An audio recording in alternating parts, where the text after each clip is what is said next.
Welcome to Spotlight. I'm Colin Lowther, and I'm Liz Wade. Spotlight uses a special English method of broadcasting. It is easier for people to understand, no matter where in the world they live.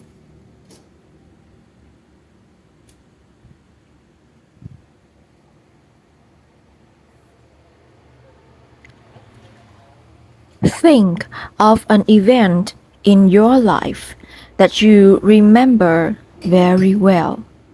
You can think of any memory as long as it is clear. Think back. Where were you? Who were you with?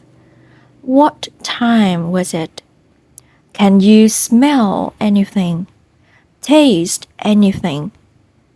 Why do you think you remember this event so well?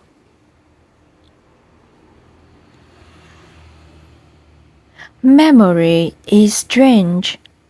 Sometimes a person might remember something that is extremely important to them.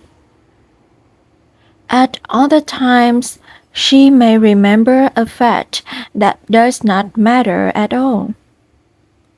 It may be difficult to learn something she wants to remember, like an English vocabulary word.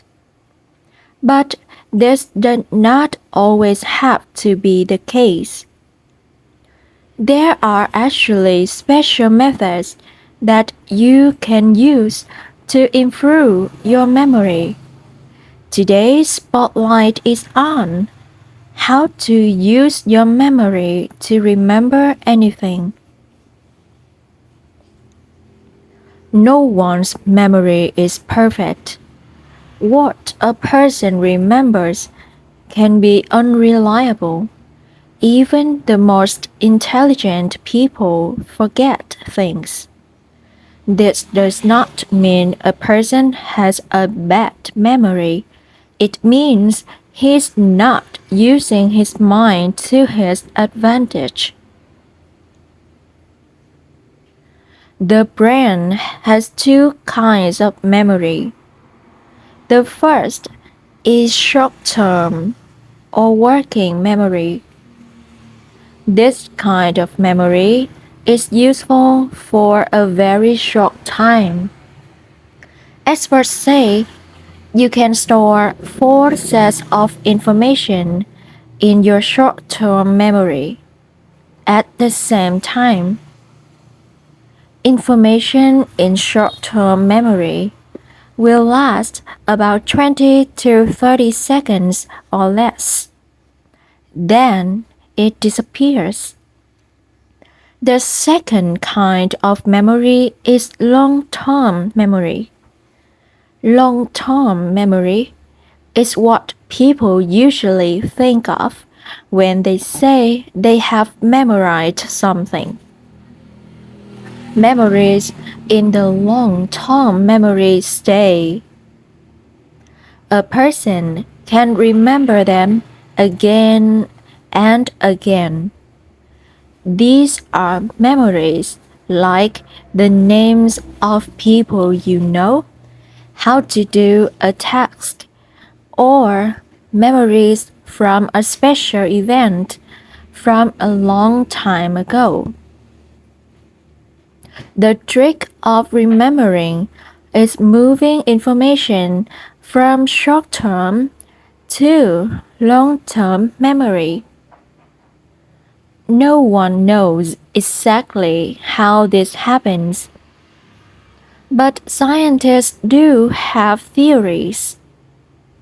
Richard Moss is a writer at howstuffworks.com.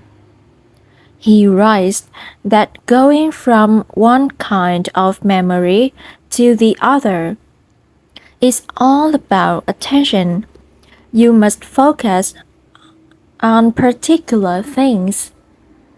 To properly create memory, you must first be paying attention.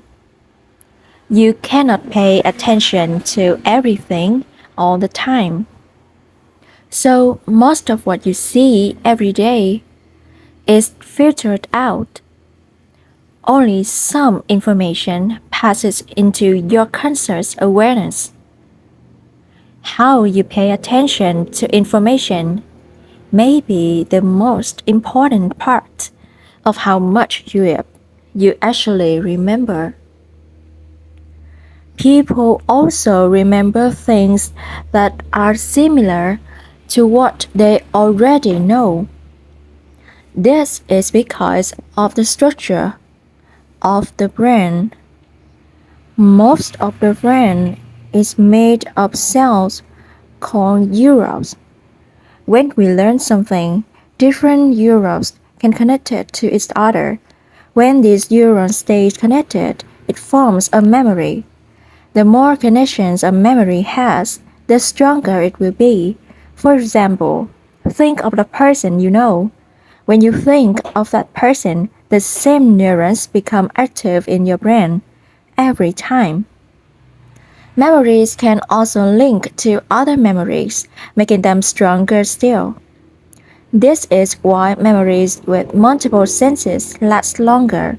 For example, a memory where you experience something by hearing, tasting, and smelling may be very strong because you used more senses in the experience. These memories connect different parts of the brain. Think of the person you just remembered. Do you remember what their laugh sounds like? Do you remember the sound of their voice? Finally, we make memories when we have repeated experiences. Each time we do the same thing, our brains make new connections. Scientists say our neurons activate or fire. Richard Morse uses practicing music as an example. If you play a piece of music over and over, certain cells in your brain fire repeatedly in a certain order. This makes it easier to repeat this firing later on. The result, you get better at playing music. You can play it faster, with fewer mistakes. Practice it long enough, and you will play it perfectly. Practicing or repeating information is one of the most popular methods of remembering. If a person has vocabulary words, they are using this method. But this is not always the best way to memorize. There are many methods which use the other ways to remember or combine them.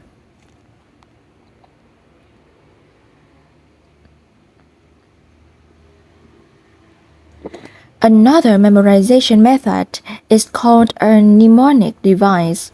One well-known mnemonic device is called an acronym. Acronyms are helpful in memorizing words. To create an acronym, find a list of words you would like to memorize. It is usually helpful if there is something similar about them. Then, take the first letter from each word.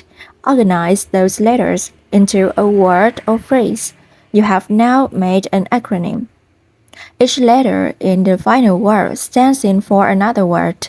So, to memorize many words, you only have to remember one. One famous acronym for learning English conjunctions is fanboys. The F stands in for the word for, A stands for and, the rest stand for nor, but, or, yet, and so. Acronyms work because they make the information simple. Another memorization method is visualization. In visualization, you think of an image or picture that represents the thing you are trying to remember. For example, imagine a person is trying to remember the name Melanie. He might think of a picture.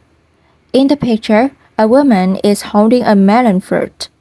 She is crushing the melon with her knee. The sound of the two images will remind him of the name Melanie. The image is also very strange. It is easier for the mind to remember unusual things. Visualization works because it makes the foreign information into something familiar. One of the most interesting mnemonic devices is called the method of losses. It is also called a memory palace. To create a memory palace, a person must think of a familiar area, like a house or a street. Then, she must imagine a journey through that space. In the journey, she stops at different familiar areas. In each of these areas, she places an item. The item must have something to do with the thing she is trying to remember. Melanie Pinola is a writer and mental athlete. She competes with others to remember long lists of numbers or words.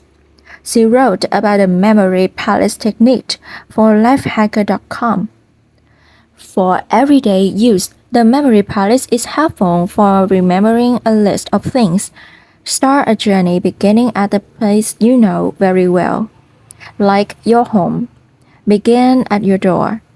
If you want to remember a grocery list, imagine the items you need. Imagine a container of milk overflowing on your doorstep.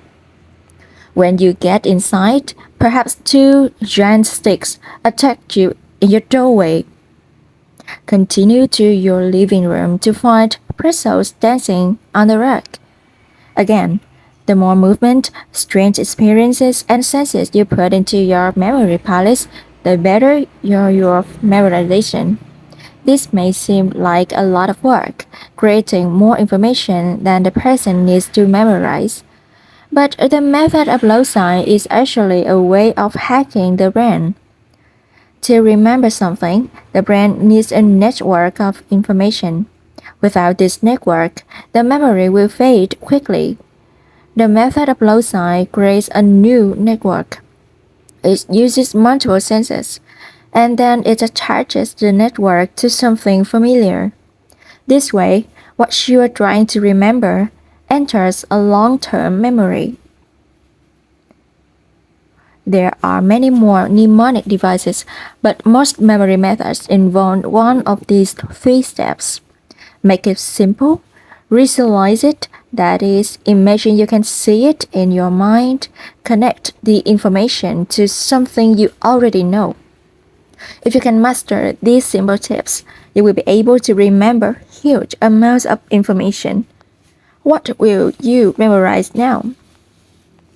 Do you have any special ways you remember things? What are they? Will you try a new method? You can leave a comment on our website at www.spotlightenglish.com. You can also find us on YouTube, Facebook, Instagram, and Twitter. The writer of this program was Dan Chrisman. The producer was Michio Ozaki. The voices you heard were from the United Kingdom and the United States. All codes were adapted for this program and voiced by Postlight. This program is called How to Memorize Anything. Visit our website to download our free official app for Android and Apple devices. We hope you can join us again for the next Spotlight program. Goodbye.